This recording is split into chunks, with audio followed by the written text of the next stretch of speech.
here on the Jim Miller for President Sports Program. Tim Kirsening is here making his return after about 3 weeks of not doing the show with Ryan Hartson and Corey Bender.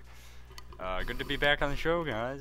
How's it been without me? It's been good. It's been good. It's been good. Nothing holding you down, right? No. It's been nice. I'm glad you're back, though, because you're our driving force, man. Mm-hmm. Like I said, you're the driver. You're the Mr. CEO of this company. I kind of think of myself as a taxi driver while you guys are the two passengers. You just talk about sports in the backseat. Yeah. I kind of sit here. Just throw things out there for us to do. And on the program today, I'll do it because Tim doesn't know what's happening today. Because he's so discombobulated. Well, I got to get back into the swing of things. Right. And listen, you will. And pick that up and get to work. Yeah, right. There we go. Okay. So we got a few segments for you today here on the program. We're talking, we'll start off here in a minute with Oklahoma City. I have a list of grievances that is fairly lengthy that happened in Game 6 that concern me for the well-being of the Oklahoma City Thunder, a team that I have adopted as my favorite NBA team, which is interesting from my perspective. And also, we'll be breaking down the Eastern Conference Finals, which will start on Sunday. We'll be previewing, and of course, we'll pick the series because we pick everything here. Yeah.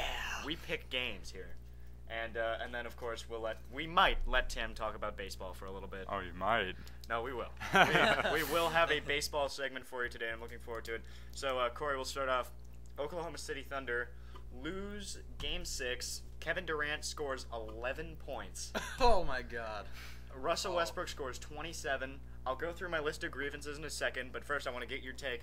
What happened in Game 6? What do you expect for Game 7? What I noticed in Game 6 is pretty much most of the list of grievances, because I already saw most of them. I noticed that, I'm not going to say all of them, but the one I saw the most was Kevin Durant not getting the ball enough. Yeah. I don't know what happened. Even when he shot the ball, it was just terrible. But when I saw from this game, they just didn't look like they wanted to win. They weren't trying hard enough. They had the lead once again.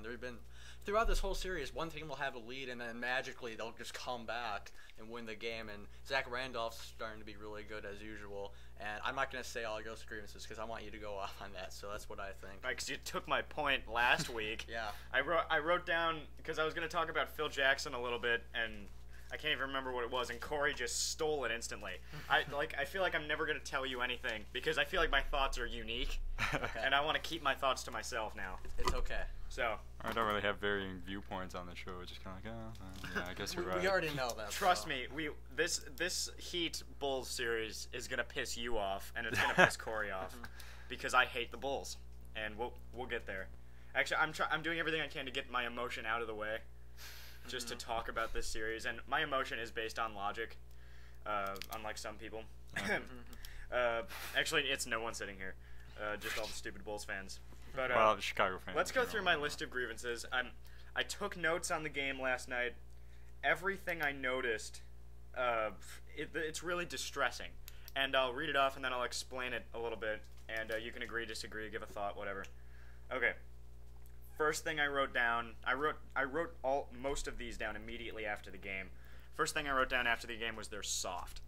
I think, as I said to you, Memphis's big guys and Zach Randolph and Marc Gasol are dominating inside. Nick Collison cannot cover Zach Randolph. It's just obvious. He's just tearing him up inside. Marc Gasol is doing nothing but making big plays, getting great rebounds. And the Thunder, they have nobody in the paint. When you see Durant or Westbrook jack up a three, there's nobody in the paint to go after an offensive rebound. So they're always kind of out of position in the paint, which is distressing. So I think they're not physical enough to handle. And they're not trying hard enough. Do you think they're relying too much on their shooting? Like they think it's just going to go in every time? Yes, right. Absolutely. And you just think they're not physical because Kevin Durant was having problems. You saw Kevin Durant having his issues, and all of a sudden everybody was like, well, the best scorer in the NBA isn't scoring, so what the hell do we do now? If you can't rely on the sun coming up every day, what can you rely on? Is pretty much what they were thinking. Which leads me to my next two grievances, actually. Durant is not getting the ball. And what are you doing? Stop the show. What? I'm going to MLB.com. Okay. Facebook was open. He's like, hey, you're not supposed to be doing that. The point is to get your work done, Timmy. I'm doing that. I was just searching MLB.com. I'm gonna be like a bitchy study hall teacher now. Get to work. That was him. Okay. So Durant not getting the ball enough.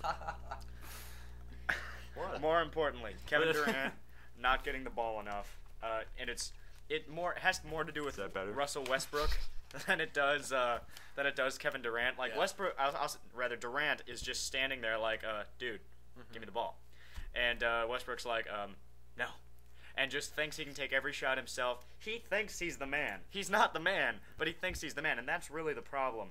But Durant's not getting the ball enough, and I almost feel like he's not asking for the ball enough.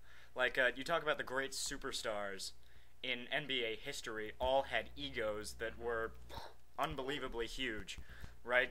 Obviously Kobe. Yeah. Kobe has an ego that's on a level all its own. Even Michael is like, dude, that's huge. Calm down. Yeah, you need to relax. Kobe has, an ego that even makes my ego look minute, and which is difficult, by the way, if you know me. And I think Durant doesn't have that. He's a humble guy. He's kind of shy, and I feel like maybe that won't work. Maybe he needs to, because Westbrook has an ego. Westbrook has I'm taking the shot kind of an ego, and the problem is he can't make shots. Like MJ could do whatever we want because you knew he was going to make the shots that Westbrook can't. He's always been struggling.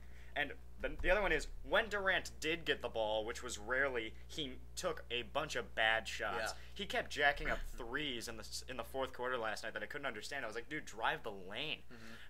Memphis is bigger than they are, but not too much bigger. So I feel like Durant should be able to create for himself inside. And the fact that he just keeps taking these stupid shots is really concerning to me. Westbrook is also taking atrocious shots. He looks like he's going to drive to the lane and then pulls up for a mid-range jumper, and it's really not a mid-range jumper. And he also can't even make a layup, too. Yeah, and he is also missing layups. So they're taking stupid shots. They're not driving the lane enough, and that's extremely concerning for me. This goes along with softness. Handled inside. The Memphis big guys dominated this game. I touched on that earlier.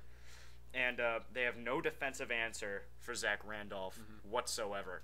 And Nick Collison can't cover him. I don't think anybody can cover Zach Randolph because he has Shaq's size. He's a little smaller than Shaq. He's like if Shaq took Weight Watchers. And he can pull up and hit a three, which is extremely concerning. So, he is just a complete mismatch, and it's amazing that hasn't been a good player until this playoff run, to me anyway. And lastly, no self-confidence. When you're up by 14 or 15 at halftime and you lose by 10 or 11, that's just so distressing. Like, they keep missing shots. I think not driving the lane is a lack of self-confidence. A lot of they do, the big lights were on, right? It was, if we play a good half here, we're going to go to the conference finals. And they couldn't handle it. The pressure was too much for this team, which leads me to one conclusion. They're too young. They're a year away from having the maturity and the experience to actually be able to win a championship. Now, I said they can win a championship this year, but it is so obvious. When the big lights are on, they can't handle it right now. With another year together, I think they would be able to, but right now they're just too young. Your response, while I can actually breathe for a second. Okay. Go ahead. I just want to add one more thing to my grievance. It's that it's not much of a lack of basketball IQ, just regular IQ. If you're missing shots, I like that. Yeah, if you're missing shots, go to the lane. It's simple. I play basketball, not a lot, but I know enough where if my shot's going, I'll try and drive. If you can't drive, pass it open to someone. It's just a lack of not just basketball IQ. It's simple, thinking. It's not that hard. NBA players amaze me sometimes. It's just not like Josh Smith. He has a terrible jump shot, right? Drive the lane like it's been working. That's one of the reasons why they lost the Bulls series in my mind, because he's just one of the best dribblers I've ever seen. He could be an amazing point guard, but he's so big that he can bully anybody to get to the lane. And NBA players amaze me sometimes. It's just a lack of IQ in my mind. Or it's insanity. Remember insanity. That's what I'm going with now. The definition of insanity is do the same thing over and over again and expect a different result. Hence Lovie Smith and the Chicago Bears. Yeah. We'll get to that on a different show. But, so I'm missing jump shots, so I'm going to take more jump shots? No. After, the fifth I guess a great shooter keeps shooting, but when you're 0 for 15, dude, drive the lane. Yeah. Like it's just if you've missed 10 shots, I mean, just stop. I mean, after a few, if you're missing them and they're maybe look like maybe they go in and out, I mean, go for it again. But it's a lack of self-confidence also. All right. There's one more piece to this that I want to address, and that there's going to be another game. It's not like the Grizzlies won the series. Mm-hmm. There's going to be another game. Really? Yeah, there's a Game 7. Believe it or not, there's a Game 7 on Sunday. So what do you think's going to happen in this Game 7? It's in Oklahoma City. Mm-hmm. It's Durant. It's Westbrook. The Grizzlies, at the end of the day, the Grizzlies don't have any good perimeter players. Mm-hmm. Like, some of them are okay, but they've got a lot of guys that can't shoot, which is kind of distressing from a Grizzlies perspective. What do you think is going to happen in Game 7? I'm just going to say the Thunder win Game 7 based on the fact they're at home. That's all I can say. Just at home? Just at home. That's all I can really go with because they're not playing the best basketball they can. And if they were, they'd be killing everybody. I think Durant is going to be able to clean it up. Mm-hmm. I think he'll be able to rally the troops a little bit because at the end of the day, he might be quiet and he might be humble, but the guys do look up to him, or at least it looks like that. And if he can just, kind of shove Westbrook away from the ball and hold on to the ball himself for a little while, he'll be able to score, 40 points. This kind of feels like it's going to be a game where it's a career-defining game in some aspects because it's the first Game 7 you've ever played in your entire career. Mm-hmm. It's for the right to go to the conference finals to play a team that you probably should beat in Dallas in the next round.